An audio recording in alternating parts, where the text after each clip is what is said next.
এরা বলতে বাসা এই যে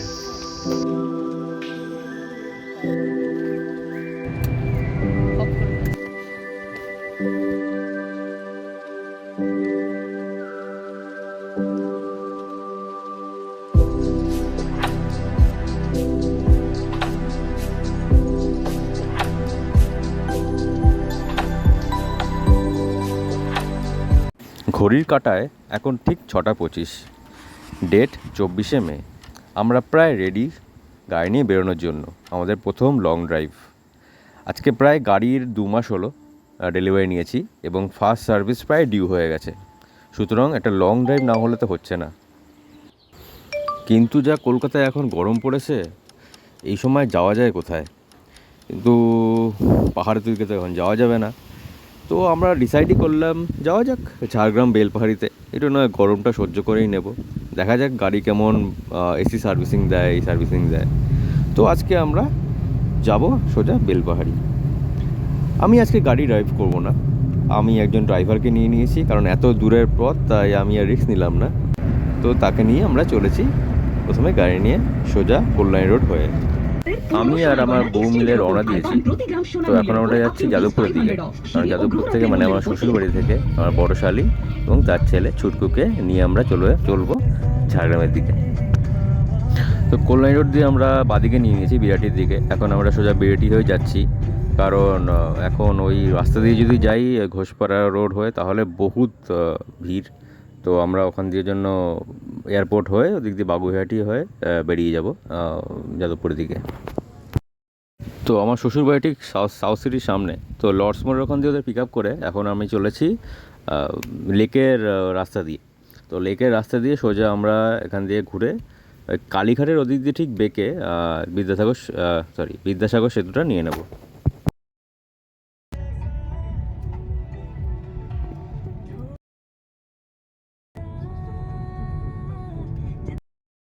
তো এখন আমরা আছি কালীঘাটের ঠিক প্রবেশদ্বারের সামনে। আর সামনে একটা ব্রিজ দেখা যাচ্ছে, ব্রিজটা দিয়ে সোজা গিয়ে ডান দিকে আমরা দেখতে পাচ্ছি আলিপুর মিউজিয়াম। এবং এখান থেকে আমরা সোজা চলে যাব লাইব্রেরির দিকে। লাইব্রেরি মানে হচ্ছে কি আমাদের ন্যাশনাল লাইব্রেরির দিকে। তো ডান দিকে দেখতে পাচ্ছি আমরা কলকাতা ইউনিভার্সিটি, এটা হচ্ছে আলিপুরের, এবং বাঁ দিকে আমরা দেখতে পাচ্ছি ন্যাশনাল লাইব্রেরি। এখানে জ্যামে পড়েছি এবং জ্যাম ছাড়ার পর আমরা সোজা চলেছি বিদ্যাসাগর সেতুর দিকে।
তো যারা জানেন না তাদের জন্য বলে রাখি, বিদ্যাসাগর সেতুতে সাধারণত টোল 10 টাকা কাটে এবং ওটা ফাস্ট্যাগ থেকেই কাটে। এখন আমরা সোজা চলেছি সাঁতরাগাছির দিকে। তো ভোটের পর এটাই আপডেট, মানে ভোটের পর না, ভোট শেষ হওয়ার পর নতুন সরকার আসার পর সাঁতরাগাছিতে এখন কোনো জ্যাম থাকে না।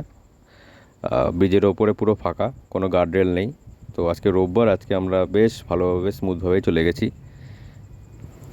এই হচ্ছে সাঁতরাগাছি স্টেশন, বাদিকে পড়ছে। আমরা সোজা এগিয়ে যাব হচ্ছে গিয়ে রাজচন্দ্রপুর দিকে। তো NH 16 ধরার পর আমরা বাদিকে পাবো রানীহাটি বাজার, এবং সেখান থেকে আমরা সোজা চলে যাব ধুলাগড়ের দিকে বা রাজচন্দ্রপুর দিকে।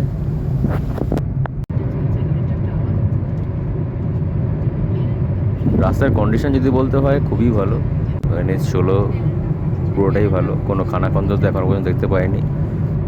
তো ধুলাগড় টোল প্লাজায় আমার প্রায় 140 টাকা কাটলো, এবং আমরা সোজা চলেছি কোলাঘাটের দিকে। বাদিকে যে ট্রেনগুলো দেখতে পাচ্ছেন, এটা মানেই হচ্ছে কি আমরা কোলাঘাটে উঠতে চলেছি। এখন আমার ঠিক দেউলটিটা ক্রস করলাম আর কোলাঘাটে ঢুকতে চলেছি।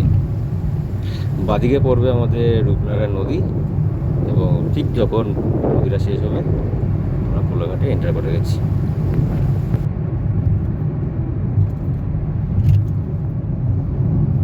রূপনারায়ণ নদী।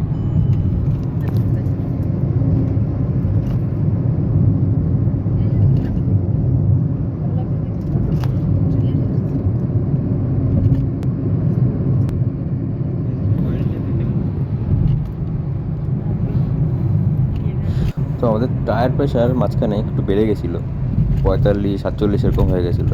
তো আমরা কোলাঘাটে একটু দাঁড়িয়ে টায়ার প্রেশারটা কমিয়ে 33-32 35-এর মধ্যে রাখার চেষ্টা করলাম। তো এখন আমরা এগিয়ে যাচ্ছি কোলাঘাট ছাড়িয়ে সোজা একটা জায়গা দেখতে, যেখানে দাঁড়িয়ে আমরা টিফিনটা করে নিতে পারবো। এখানে একটু গাড়িটা দাঁড় করে রেখেছি। এখন আমরা একটু চা ব্রেকের জন্য এখানে এসেছি। এই একটা দোকান সাইডে দেখলাম, কোলাঘাটে দাঁড়ায়নি, বহুত ভিড় ছিল। এই সাইডে একটা দোকান, এটা স্টার হোটেল বলে। তো চা খাওয়ার পর আমরা বাড়ির থেকে বানানো আমার বউয়ের হাতের চাউমিন খেয়ে নিলাম গাড়িতে বসেই, যে সবাই চাউমিন খাচ্ছে। এবার আমরা চলেছি সোজা ডেবরা টোল প্লাজার দিকে। তো কোলাঘাট বেরোনোর পরে একটু যেতেই বাদিকে একটা কাট পড়বে। সেখান থেকে যদি আপনারা দীঘার দিকে যেতে চান তাহলে ওদিক থেকে বাদিক হয়ে যেতে হবে। কিন্তু আমরা যেহেতু চলেছি সোজা, তো এটা যেমন ঝাড়গ্রাম বা রাঁচি এদিকেই যেমন যেতে হবে সোজা।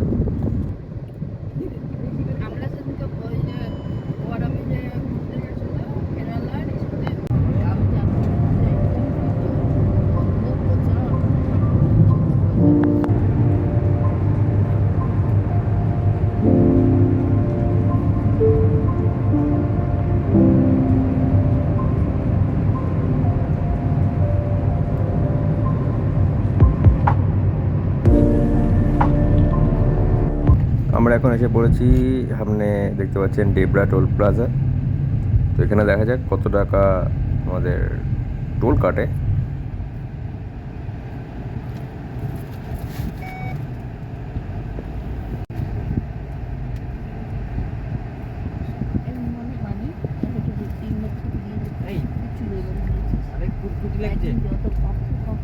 তো এখন বাজে 10:53, ডেবরা টোল প্লাজা থেকে পেরিয়ে গেলাম আর আমাদের টোটাল কাটলো 85 টাকা।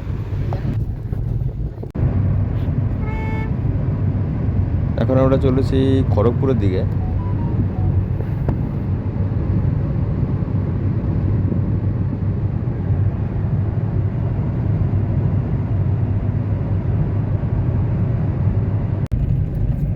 তো আমাদের ড্রাইভার দাদা বললো যে ওনাকে একটা শর্টকাট রাস্তা চেনে, তো এখান দিয়ে গেলে নাকি একটু শর্টকাট হয়। তো NH-16 থেকে আমরা নেমে ডান দিক দিয়ে একটা শর্টকাট রাস্তায় যাচ্ছি। এখন আমরা চলেছি লোধাশুলির দিকে সোজা। এখান থেকে প্রায় এখন একটু গিয়েই টোল রোডস এন্ড হবে। তো লোধাশুলি খেমাশুলি হয়ে আমরা পড়বো ঝাড়গ্রামের দিকে। বালাসোর 118, খড়গপুর 4, মুম্বাই 1858।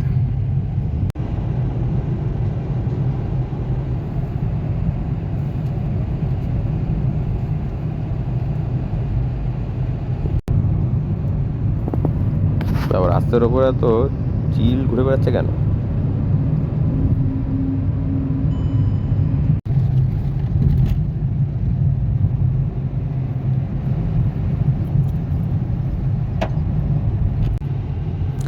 খড়গপুর এই জায়গাটা কবে যে ঠিক হবে, কবে থেকেই এরকমই অবস্থা হয়ে যাচ্ছে। ফ্লাইওভার এখন ওটা হলো না।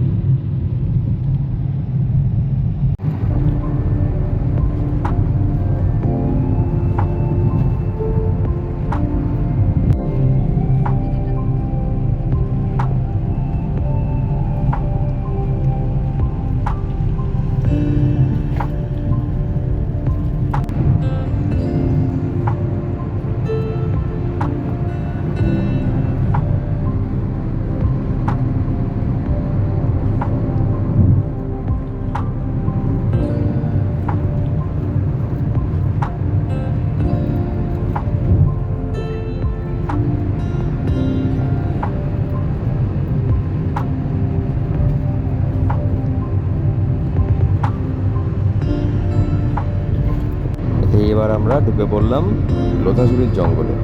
চারদিকে পুরো একদম সবুজ গ্রিনারি এবং মাঝখান দিয়ে চলেছে রাস্তা।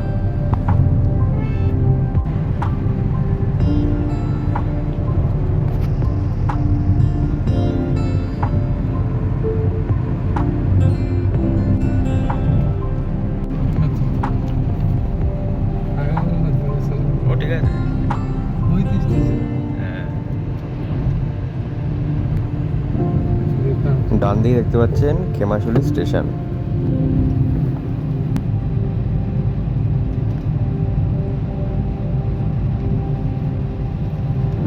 ধীরে ধীরে আমরা সব কিছু পেছনে ফেলে চলেছি আমাদের গন্তব্যের দিকে। এই খেমাশুলির পর আমরা প্রথম একটা ডাইভারশন পেলাম, এর আগে কোথাও পাইনি। দেখে তো মনে হচ্ছে রাস্তার কাজ হচ্ছে, তো যাই হোক, আজকের অসুবিধা কালকে সুবিধা। তো ডান দিকে আমরা এখন চলেছি শালবনির দিক থেকে। তো এই জায়গাটা অনেকটা কনজাস্টেড, কারণ ডান দিকে শালবনি স্টেশন, স্টেশনের লোকরা অনেক সময় ওঠে এবং এখানে বাসও যেমন চলাচল করে, এখানে বাসে অনেক লোকজন ওঠে, তো এই জায়গায় সাবধানে দেখে যেতে হয়। তো এখন আমরা চলে আসলাম দিনের 4 নম্বর টোলে, পালিভাষা টোল প্লাজা। তো দেখা যাক এখান থেকে কত টাকা টোল কাটে।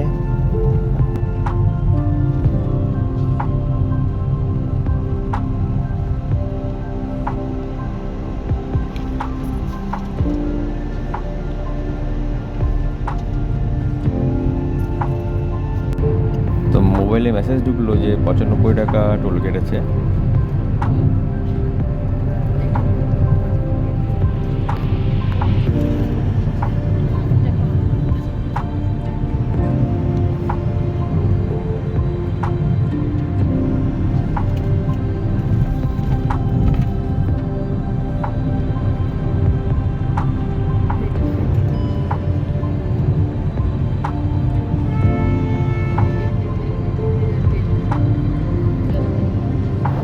তো এখানে রাস্তাঘাট বলতে খুবই ফাঁকা, চারদিক জনশূন্যহীন এবং রাস্তায় গুটি কয়েক লোকজন দেখা যাচ্ছেও না।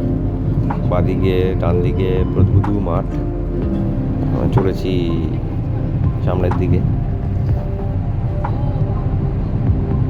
গুগল ম্যাপ বলছে সামনে একটা ব্রিজ আছে এবং ব্রিজে উঠতে না করলো, বাদিক থেকে ডাইভারশন নিয়ে নিতে বললো।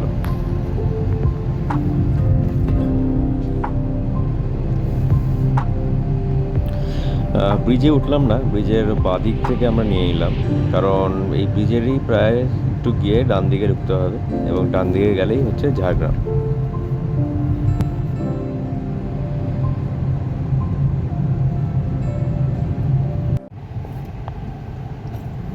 তো আমরা প্রায় চলে এসেছি ঝাড়গ্রাম মোড়ে। তো ডান দিকে হচ্ছে ঝাড়গ্রাম এবং বাদিকে গেলেও ঝাড়গ্রাম, কিন্তু আমাদের গন্তব্য হচ্ছে কনক দুর্গা মন্দির, যা এখনও 25 কিলোমিটার মতো লাগবে যেতে। এখান থেকে সোজা এবার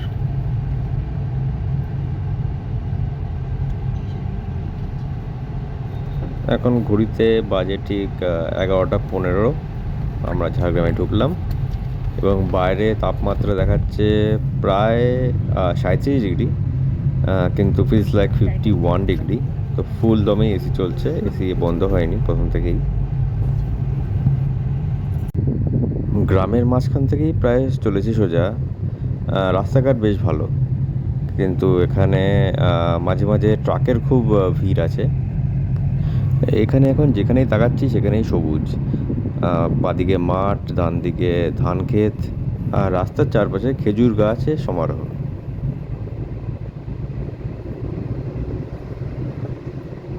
গাড়ি আমাদের 17.5 করে মাইলেজ দিচ্ছে এবং টোটাল 5 জন গাড়িতে আমরা বসে আছি, অ্যান্ড ফুল স্পিডে এসি চলছে। যেতে যেতে চোখের সামনে একটা হাতি পড়লো, কিন্তু পরে বুঝলাম যে না, এটা একটা মূর্তি। তো এটা হচ্ছে একটা প্রাথমিক স্কুল এখানকার।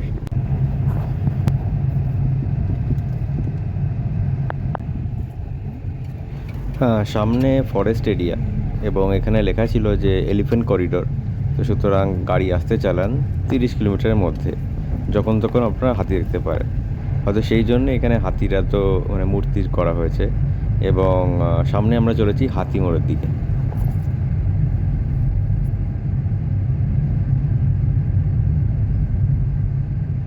এখানে হর্ন বাজানো নিষেধ। তো যদি রাত্রিবেলা কেউ যান তাহলে আপার ডিপারেরই কনসেপ্টে যেতে হবে, কারণ যেহেতু ফরেস্ট এরিয়া। এবার আমরা ঢুকতে চলেছি শালবনির জঙ্গলে, যেটা এলিফ্যান্ট করিডোর এবং খুবই ঘন জঙ্গল হিসাবে পরিচিত।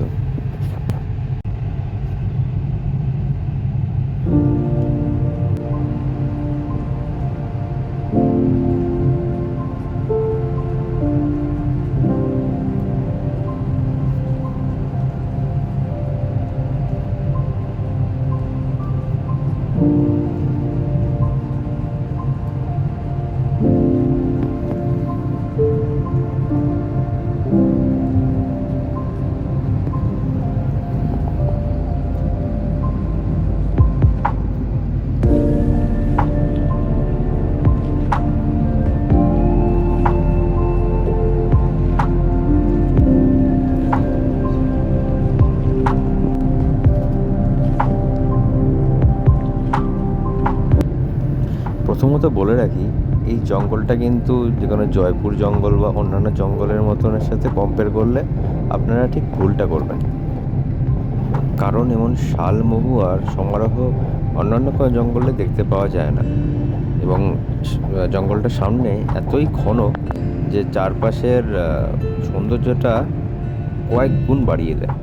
যদি আপনি কোনো সময় পুরুলিয়া বা অন্য জায়গায় গেছেন, সেখানে যেরকম জঙ্গল থাকে তার থেকে অনেকটা বেশি ঘন এবং খুবই সবুজ।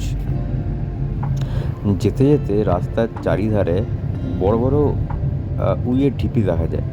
উইও হতে পারে, পিঁপড়েও হতে পারে, কারণ এখানে সাঁওতালিদের মধ্যে পিঁপড়েকে বলা হয় কুরকুরি, এবং কুরকুরির ডিমের চাটনি এবং নানা রকম ডিশ এরা খেয়ে থাকে।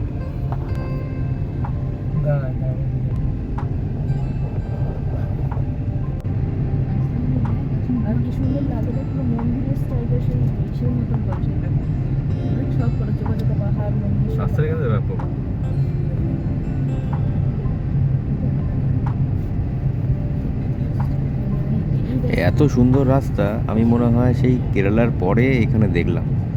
এত সুন্দর জঙ্গল, পুরো একদম ঘন সবুজ। এখন তো সেই একদম গরমকাল, বর্ষে আসলে যে কি অবস্থা হবে, কতটা সবুজ কল্পনারও বাইরে।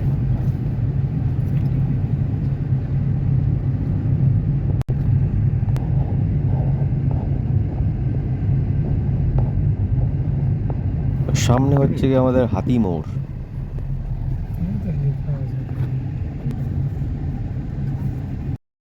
তো এখান থেকে চাকুলিয়া 33 কিলোমিটার, বেলপাহাড়ি 41, আর বাহারাগোড়া 47 কিলোমিটার দূর। আর সামনেই পড়ছে পরিহাটি, চিল্কিগড় এবং জাম্বনি। আমরা জাম্বনি দিয়ে ঢুকে গেছি এবং জাম্বনি দিয়ে সোজা চলেছি। এই দেখুন কত বড় একটা পিঁপড়ের বাসা।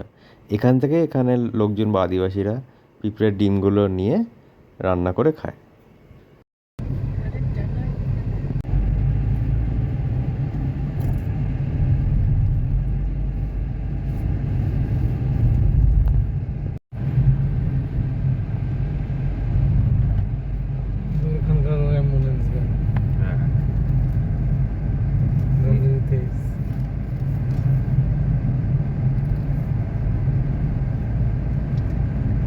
তো কি আমাদের দেশে আছে নাকি?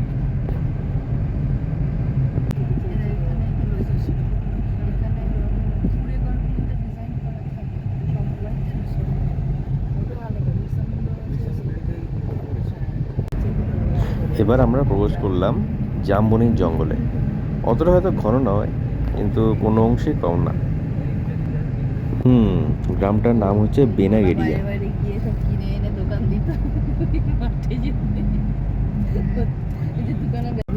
বিক্রি করবে তো খেয়ে দেখতে পারিস একবার।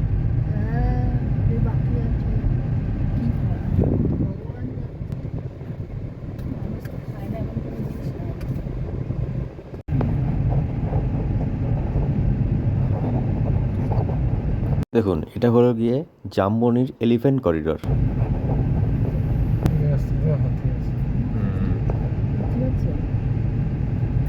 সেটা দেখলি কেমন পেঁচিয়ে আছে।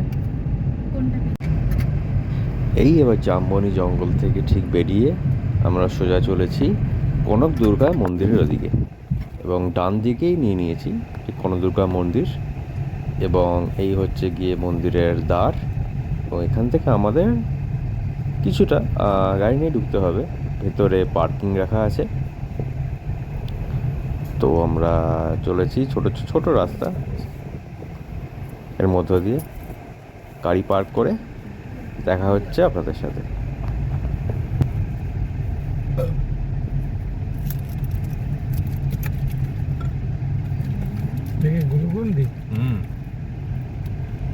গরম করে এখন গ্লুকন্ডি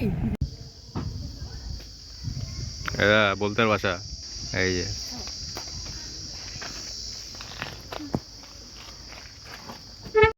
এই ছিল আমাদের কলকাতা টু ঝাড়গ্রামের জার্নিটা। তো আপনাদের যদি এই ভিডিওটা ভালো লেগে থাকে, একটা সাবস্ক্রাইব করে দেবেন এবং একটা লাইক করে দেবেন। আপনাদের একটা সাবস্ক্রাইব লাইক আমাদের মোটিভেশন যোগায় পরবর্তী ভিডিও করার জন্য। তো সুতরাং নেক্সট ভিডিওর জন্য জাস্ট কিছুক্ষণের অপেক্ষা।